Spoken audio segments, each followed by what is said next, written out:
Sigmund Freud was a... Wait, no, I'm going somewhere with this, please. You probably know Sigmund Freud for what he was. A fraud, with terrible ideas and no evidence for any of his claims. For instance, his belief that everyone inherently wants to sleep with their opposite-sex parent. No, Freud, that was just you. But you probably don't know him for what he did. Sigmund Freud was more or less the first person to focus on the subconscious, the idea that there is a part of your brain that you don't have access to. Under Freud's model, every person has an ego, a superego, and an id. The id is the raw, primal urges from your primate brain, the superego, the moral instincts from your human brain, and the ego, the part of your brain that thinks. The brain is split into three parts. The reptilian brain is all that you technically need to function and holds on to your primal urges. Then there's the limbic or paleo-mammalian brain, which controls your emotions. And finally, the neocortex, or mammalian brain, which is the only section capable of planning for the future, containing your frontal lobe, which controls critical thinking skills. This is a rather primitive way of looking at the brain, before we had detailed imaging systems and knew the differences between each region of the brain. But this broad map applies perfectly to Sigmund Freud's theory. The id that exists the moment you were born, the raw primal urges which must be expressed and will be expressed whether in a positive way, like having sex with a woman who looks like your mother, or negatively, like having sex with your mother. The superego, the moral part of your brain that wants to follow cultural norms. These norms were instilled in you in the first 6 years of your life by your parents and now can never be updated or revised. The ego, the only part of your brain that you can actively know about. According to Freud, the ego can't look any deeper than itself. Enter Eugen Bleuler, inventor of autism, and also eugenicist, and his wife was an abstinence advocate. He was an abstinence advocate too, but I think it's funny to make fun of a dead man for being bad at sex with his wife. I was going to put in a JFK joke, but he was bad at sex with everyone but his wife. I'm getting off topic. Bleuler was fascinated by the work of Sigmund Freud and ended up studying extensively. Bleuler was fascinated by the work of Sigmund Freud and ended up studying it extensively and teaching anyone about it who happened to walk into his clinic, including the next link of this tangent, but not the actual subject, Carl Jung. Carl Jung was Freud's friend for a while, and they both bounced ideas off of one another about the nature of the subconscious mind, until Jung released his novel, Psychology of the Subconscious, in which he dared to claim that while sex was important, it wasn't literally the only thing, and there was more than just one thing, and Freud threw a tantrum because he was a fraud with terrible ideas and no evidence for any of his claims. In this book, Jung claimed that individual humans followed anthropological archetypes, universally recurring themes and ideas throughout human cultures and supposedly individual human beings.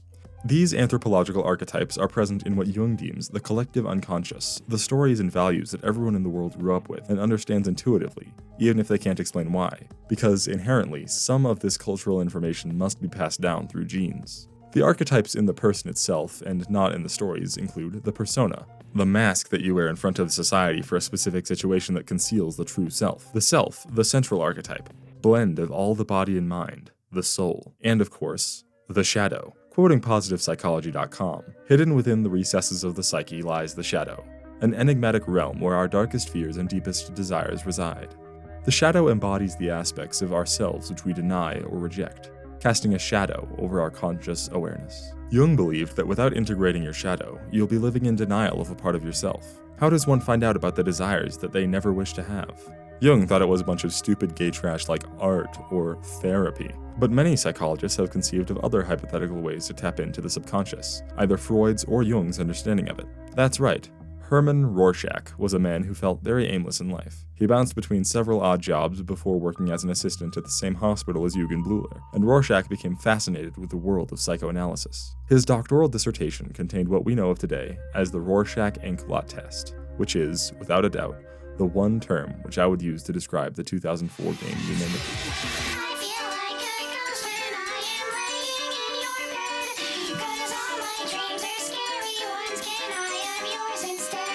Yume Nikki was released initially in 2004 into the depths of 2channel, the Japanese text-exclusive precursor to 4chan, which was primarily frequented by English speakers and was an image board instead of a text board. The only real unifying factor between the two was the emphasis in both communities on anonymity. The only knowledge associated with the game was the simple "by Kikiyama" on the title screen, and to this very day Kikiyama remains an unknown entity.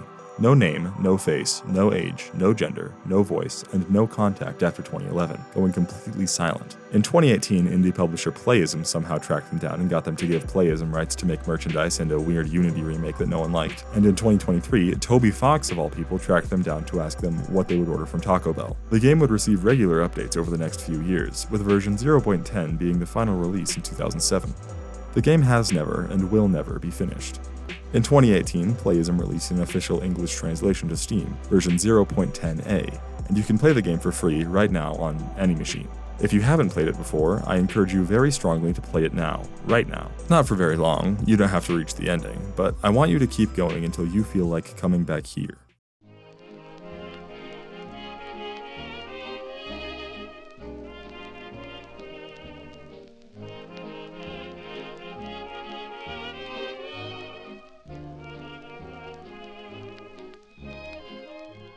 Now then, it's 2025 and no one has ever decoded what Yume Nikki means. I mean, the name is just Dream Diary in English, and we can ascertain two things from the game itself. One, our protagonist Meaningless refuses to leave her room. Two, at the end of the game, once getting every collectible, she kills herself. That's it. Those are the only two things that happen in the real world, and therefore the only things that we know happen definitively. Everything else is a dream. Did you know that we don't know why we dream? We know why we sleep. It gives our muscles time to decompose and reorganize, but it doesn't just turn off our brain. We're thinking just as much when we're asleep as we are when we're awake, at least if brain scans are to be believed. We're thinking in a very different way, granted, and we don't remember anything, but everybody dreams. There are many convincing theories, but no proven facts. So, without being able to explain one's dreams, the most predominant theory that they're understood as is views into the subconscious. That's just a theory, of course. I personally don't believe that the subconscious exists. The idea that there's a part of your brain and you aren't able to look at and analyze it is, quite frankly, ludicrous. Like, yeah, it takes effort to explain every split decision you've ever made, but still you can analyze why you made that choice based on your critical thinking. All thinking has to be done within the prefrontal cortex. For instance, what do you immediately think when you see this? Because I don't know what I think. Is it fear, pity, disgust, admiration? Wow, cool design? Wow, ugly design? No, it's none of those. This is congruent with the White Desert, but you can't interact with the rest of the White Desert from this area. Despite the other possible areas of the White Desert, you can only connect to this area with this guy by crawling through this manhole cover in the dense woods B after walking on this endlessly looping road and passing the group of Floyag at least 5 times, which you get to from going into dense woods A from Puddle World. The only thing one can reasonably glean from anything in Yume Nikki is patterns. Everything is too abstract, or at least in my experience. I'm not a character designer or anything, unlike the creator of this game, Kikiyama, who clearly put a lot of intentionality into everything here. Otherwise, they wouldn't have revised the game so many times, even if they did give up on it eventually. However, we don't know what that intention is, and we never will. Ever. Kikiyama is not interested in giving a developer commentary. Therefore, Yume Nikki is meaningless if you don't give it that meaning yourself. You will take from Yume Nikki what you think of it, what it makes you feel, which is individual to you based on your interpretation of meaningless noise. What do you see in static? What do you see in this blot of ink? The primary method of interacting with Yume Nikki is exploration, and by primary I mean only, because there's no combat and there are only 3 places in the game where you can be kicked out of the dream world and forced to wake up. First, a purposely initiated way of waking up is by equipping the witch effect on the mall rooftop by luckily getting the 1 in 4 chance that the escalator in the main stairway isn't blocked if they entered the mall from the void and graffiti world, unless the player enters from the underground world by sleeping in one of the 5 beds in the dream world, making this a dream within a dream. However, the bed which the player must sleep on is always chosen randomly upon falling asleep initially in the real world. So Meaningless's bed works 1/5 of the time, and the one in Snow World works 1/5 of the time, for instance, in which case the witch's flight is always accessible. Then, by equipping the witch effect on the mall rooftop, Meaningless gets to be free and travel in flight.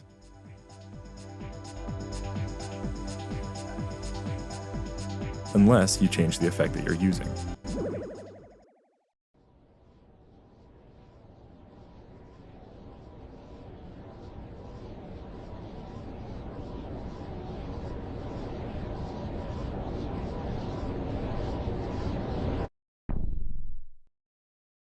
Stop. What does this mean?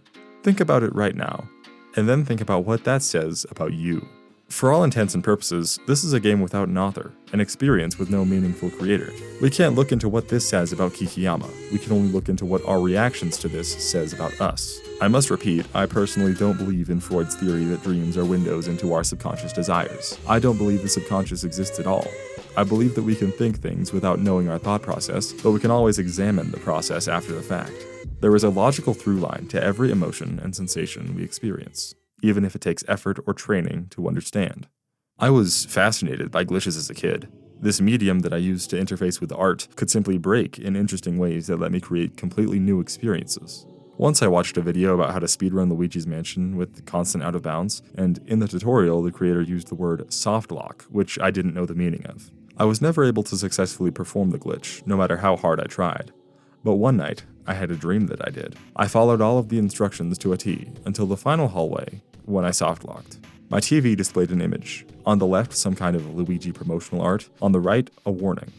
You have been soft locked. A Nintendo support team has been dispatched to fix this. Then there was knocking on my door, and I woke up. Storytime 2. When I was first playing The Legend of Zelda Breath of the Wild DLC as an 11-year-old, I encountered a glitch myself. It was during the Champion's Ballad, when you have to re-explore the Great Plateau with only 1 HP, and I teleported on top of the Sheikah Tower only to find that I couldn't climb down.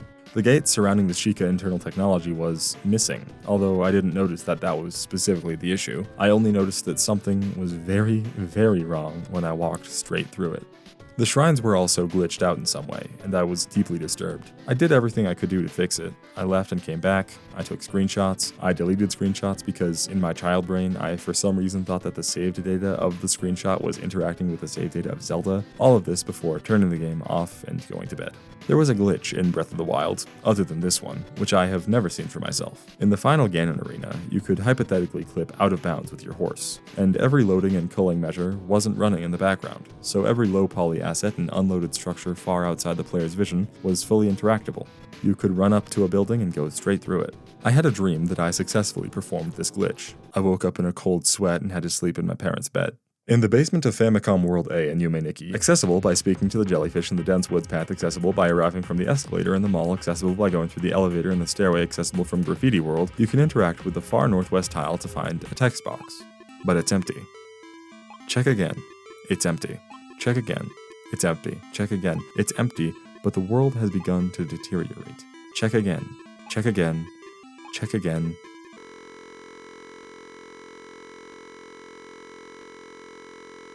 Yume Nikki is not a horror game. The closest thing we can approximate it to is being an interactive art gallery, because in Kikiyama's only interview with Toby Fox, they state that the sketches in the game are a pretty consistent art style they sketch regularly. The only reason that people think Yume Nikki is a horror game is because it made them scared. We don't know if that was Kikiyama's intention at any point, or if they were just trying to show off their drawings. The only meaning that this can have is that it made me, personally, extremely uncomfortable. It felt as though someone was reaching into my dreams, into a part of my past that I had buried away below my conscious thought. The only meaning this has is my own. The following example may be disturbing to some viewers, or it may not. Ask yourself why. When entering the dream world, if you go to the dark world, which is nearly impossible to see within without the lamp effect, you can eventually find the knife effect after aimlessly wandering, and realize that the ground tiles surrounding it resemble hands. Using this knife, you can enter the number world and head southeast to this wall tile. It looks almost identical to every other wall tile, except that when the player falls asleep, there is a 1 in 5 chance that it will have its mouth open. Stabbing this with the knife will cause it to open up, similarly to a door, where you will enter this room with a large staircase. This creature is smiling and rubbing the banister. And at the very top there is a door to Madotsuki's room. This is the only time this door appears within the dream world itself. In stepping through it, you are face to face with what the community calls face.